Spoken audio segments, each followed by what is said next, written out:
बिस्मिल्लाहिर्रहमानिर्रहीम। अस्सलाम वालेकुम एवरीवन। आज हमारा टॉपिक ऑफ डिस्कशन है दैट इज़ इफ़ेक्टिव कम्युनिकेशन। हम आज की वीडियो में देखेंगे कि इफ़ेक्टिव कम्युनिकेशन क्या होती है एंड इसके कौन कौन से ऐसे कैरेक्टरिस्टिक्स हैं जिनके साथ हम अपनी कम्युनिकेशन को इफ़ेक्टिव बना सकते हैं।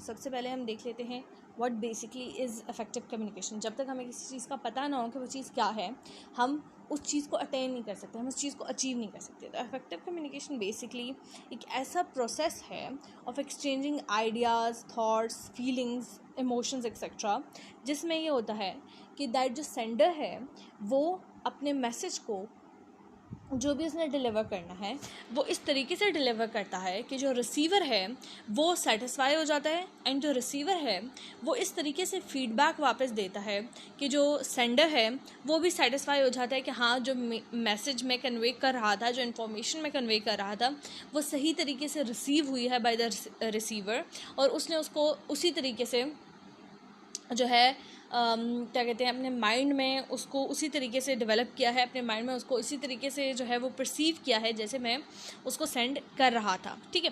इफेक्टिव कम्युनिकेशन में ये होता है कि दैट जो सेंडर और जो रिसीवर हैं वो दोनों सेटिस्फाई हो जाते हैं कि जो हमने इंफॉर्मेशन शेयर की है वो सही तरीके से शेयर हुई है या नहीं हुई है। ठीक है। अब कोई कम्युनिकेशन इफेक्टिव कैसे होती है, उसकी कुछ सर्टेन कैरेक्टरिस्टिक्स हैं जिसके बेस पे हम कह सकते हैं कि कोई कम्युनिकेशन इफेक्टिव है। जब मैसेज क्लियरली सेंड हो, ठीक है, करेक्ट मैसेज हो, कंप्लीट हो, वो मैसेज फिर प्रिसाइज होना चाहिए और इसके साथ साथ रिलायबिलिटी भी इफेक्टिव कम्युनिकेशन में बहुत ज़्यादा मैटर करती है। हम ये सारे कैरेक्टरिस्टिक्स स्टेप बाय स्टेप अभी देखते हैं कि क्या है, किस तरीके से। फिर कंसिडरेशन ऑफ द रेसिपिएंट, आपको ये भी देखना पड़ता है कि जो रिसीव कर रहा है उसके बैक एंड पे, उसके साइड पे कौन कौन से प्रॉब्लम्स हो सकती हैं और हमने कैसे अपनी कम्युनिकेशन को इफेक्टिव बनाने के लिए उसके प्रॉब्लम्स को दूर करना है। इसके साथ साथ सेंडर्स कर्टेसी, वो भी बहुत ज़्यादा इंपॉर्टेंट है इफेक्टिव कम्युनिकेशन में। अब सबसे पहले हम देख लेते हैं कि क्लियर मैसेज का क्या मतलब है, कि दैट जो मैसेज सेंडर सेंड करेगा वो सिंपल होना चाहिए और ईजी टू अंडरस्टैंड होना चाहिए। इसके साथ साथ वो मैसेज क्या होना चाहिए, सिस्टमैटिकली अरेंज होना चाहिए, तभी वो मैसेज क्लियर होगा। यानी अगर आप एक स्टोरी सुना रहे हैं तो वो स्टोरी स्टेप बाय स्टेप आगे बढ़नी चाहिए। ये नहीं होना चाहिए कि आप फर्स्ट स्टेप बता रहे हो, फिर थर्ड स्टेप बता रहे हो, फिर लास्ट स्टेप बता रहे हो, फिर सेकंड और फिफ्थ सिक्स्थ मिसिंग है। ठीक है। या फिर ये कि उनकी ऑर्डर आपने चेंज कर दिया, ऐसा नहीं होना चाहिए। अगर आप स्टोरी सुना रहे हो या फिर आप कोई भी इन्फॉर्मेशन शेयर करो तो वो सिस्टमैटिकली आगे बढ़े। ठीक है। जैसे अभी मैं आपके साथ ये इन्फॉर्मेशन शेयर कर रही हूँ तो मैं पहले आपको इफेक्टिव कम्युनिकेशन की डेफिनेशन मैंने आपको बताई, फिर मैंने आपको उसके सिंपल कैरेक्टरिस्टिक्स के नाम बता दिया। अब मैं उन सब कैरेक्टरिस्टिक्स को एक एक करके डिफाइन कर रही हूँ। फिर हम बैरियर्स टू कम्युनिकेशन पढ़ेंगे। तो क्या है कि हम सिस्टमैटिकली आगे मूव कर रहे हैं, तो आपका मैसेज जो भी होना चाहिए वो क्लियर होना चाहिए। नेक्स्ट ये है कि आपका मैसेज करेक्ट होना चाहिए। जो भी इन्फॉर्मेशन आप शेयर कर रहे हो, जो भी फैक्ट्स एंड फिगर्स आप शेयर कर रहे हो, वो आपको सेंडर को जो है वो यकीन होना चाहिए कि मैंने जितनी भी इन्फॉर्मेशन सेंड किया वो सारी की सारी करेक्ट है, to the best of his और हर नॉलेज। ठीक है। उसके बाद कंप्लीट मैसेज होना चाहिए। आपने कभी भी इनकम्प्लीट मैसेज कन्वे नहीं करना, बिकॉज कम्युनिकेशन का एक मेजर पर्पज़ ये होता है कि आपने डिसीजन मेकिंग करनी है। जब आप मैसेज ही कंप्लीट शेयर नहीं कर रहे हो और उसके बेस पे एक इंडिविजुअल कोई फ़ैसला ले लेता है, कोई डिसीजन ले लेता है और उसका वो डिसीजन वो गलत हो जाता है क्योंकि आपने इन्फॉर्मेशन कंप्लीट उसके साथ शेयर नहीं की, तो क्या होगा कि यूँ कम्युनिकेशन में एक गैप डेवलप हो जाएगा, वो कम्युनिकेशन इफेक्टिव कम्युनिकेशन नहीं कहलाएगी। देन आपका जो मैसेज है वो प्रिसाइज होना चाहिए। It should be short, to the point. आपने इधर उधर की स्टोरीज़ नहीं सुनानी। ठीक है। जो बात करने आप आए हैं आपने वही बात करनी है। अब जैसे मैं आपको इफेक्टिव कम्युनिकेशन पे लेक्चर दे रही हूँ, लेकिन मैं आपको मैथ्स, फिजिक्स, केमिस्ट्री ये पढ़ाना शुरू कर दूँ, देन मेरा मैसेज जो है वो प्रिसाइज नहीं होगा, वो टू द पॉइंट या शॉर्ट वगैरह नहीं होगा। ठीक है। क्योंकि अगेन अगर आप प्रिसाइज इन्फॉर्मेशन शेयर करो, to the point information share करो, तो सामने वाले का टाइम भी बच जाएगा, उसके लिए कम्युनिकेशन इफेक्टिव भी होगी, उसको कोई फ़ायदा पहुंचेगा इस कम्युनिकेशन से। ठीक है। वरना उसको कोई फ़ायदा नहीं पहुंचेगा। देन रिलायबिलिटी एक जब हम बैरियर्स टू कम्युनिकेशन पढ़ते हैं तो हम उसमें कुछ बैरियर्स पढ़ते हैं कि भाई अगर जो सेंडर है वो रिलायबल नहीं है, ठीक है। तो आप जो रिसीवर है वो उस पर ट्रस्ट नहीं करेगा और उसकी दी हुई इन्फॉर्मेशन पे ट्रस्ट नहीं करेगा, ठीक है, जिसकी वजह से क्या होगा कि वो कम्युनिकेशन इफेक्टिव नहीं हो जाएगी। तो रिलायबिलिटी होना बहुत ज़्यादा ज़रूरी है। जो रिसीवर हैं और जो सेंडर हैं वो एक दूसरे पर ट्रस्ट कर सकें, तभी वो एक दूसरे की शेयर की गई इन्फॉर्मेशन को सही तरीके से प्रोसेस कर सकेंगे और सही तरीके से परसीव करेंगे अपने माइंड में, ठीक है। इसके साथ साथ कंसिडरेशन ऑफ द रेसिपिएंट। अब यहाँ पर क्या है कि जिस बंदे ने रिसीव करना है उसके हिसाब से आप जो है वो मैसेज को सेंड करेंगे।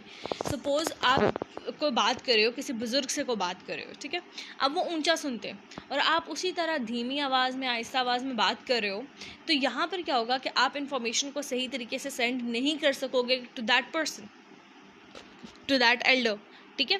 तो क्या होगा कि आपके जो इन्फॉर्मेशन है वो सही तरीके से शेयर नहीं हुई, तो ये वाली कम्युनिकेशन क्या होगी, वो इफेक्टिव कम्युनिकेशन नहीं होगी। So to make this communication effective आपने क्या करना है, रेसिपिएंट को कंसिडर करना है, उसकी कंडीशन को कंसिडर करना है और फिर यूँ अपनी चीज़ों को मॉडिफाई करना है।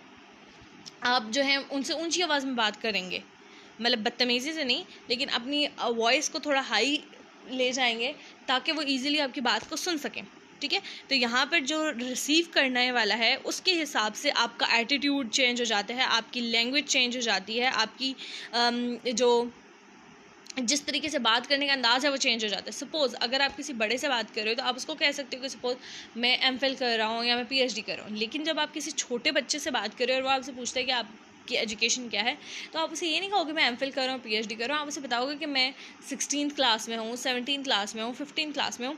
इस तरीके से आप जो है वो लेवल ऑफ कम्युनिकेशन है, स्टाइल ऑफ कम्युनिकेशन है, एटीट्यूड ऑफ कम्युनिकेशन है, वो रेसिपिएंट के हिसाब से चेंज करते चले जाते हैं। देन इसके साथ साथ जो सेंडर की कर्टेसी है वो बहुत ज़्यादा इंपॉर्टेंट है।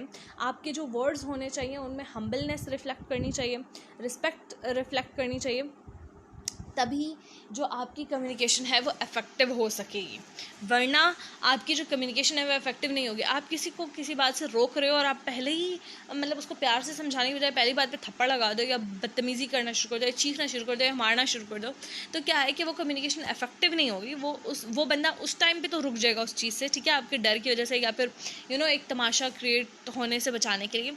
लेकिन क्या है कि जो मैसेज आप उसको कन्वे करना चाह रहे थे कि भाई तुमने ये काम नहीं करना, आप उससे उसको सही तरीके से रोक नहीं पाए, ठीक है, क्योंकि जब आप नहीं होगे उस बंदे के इर्द गिर्द तो दोबारा से वो काम करेगा, तो वो कम्युनिकेशन क्या है, इफेक्टिव नहीं है, क्योंकि जो मैसेज आप उस बंदे को सेंड करने की असल में कोशिश कर रहे थे वो सही तरीके से कम्युनिकेट नहीं हुआ। So these were all the characteristics of the effective communication. Barriers to effective communication वो मेरी एक वीडियो में जो है मैं पहले एक्सप्लेन कर चुकी हूँ, ठीक है, तो आप ये वीडियो आप देख सकते हैं जिसका जो थंबनेल है वो इस तरह का है। तो आप मेरे चैनल पे जाके उसमें कम्युनिकेशन स्किल्स की प्लेलिस्ट में जाके barriers to effective communication study कर सकते हैं, बहुत ज़्यादा इंपॉर्टेंट बैरियर्स हैं। फिर इंशाल्लाह नेक्स्ट वीडियो में हम एक्सप्लेन करेंगे कि इफेक्टिव कम्युनिकेशन के लिए इन बैरियर्स को कैसे हटाया जा सकता है, इनको कैसे ओवरकम किया जा सकता है। जैसे अभी मैंने आपको बताया कि अगर सामने वाला ऊंचा सुनता है तो अब क्या है कि यहाँ पर एक बैरियर है ना कम्युनिकेशन में, आप सही तरीके से उसको अपने एक्सप्लेन नहीं कर सकते, तो आप क्या करोगे, आप उसको हेयरिंग एड्स दे देंगे, ठीक है, तो जिसकी वजह से क्या होगा कि आपको बहुत ज़्यादा ऊंचा नहीं बोलना पड़ेगा, वो इजीली सुन सकेगा। तो आपने मीडियम ऑफ कम्युनिकेशन जो है वो यहाँ पर चेंज कर दिया। तो इससे नेक्स्ट वीडियो में इंशाल्लाह हम लोग ये भी देखेंगे कि how we can communicate effectively, ठीक है, उसकी कुछ टिप्स एंड ट्रिक्स एक वीडियो में शेयर की जाएंगी। और इसके साथ साथ एक वीडियो में हम देखेंगे कि जो बैरियर्स आ जाते हैं कम्युनिकेशन में, जो कि मैंने अपनी इस वीडियो में एक्सप्लेन किया, जो कि आपको जिसका आपको थंबनेल शो हो रहा है, उनको हम कैसे ओवरकम कर सकते हैं।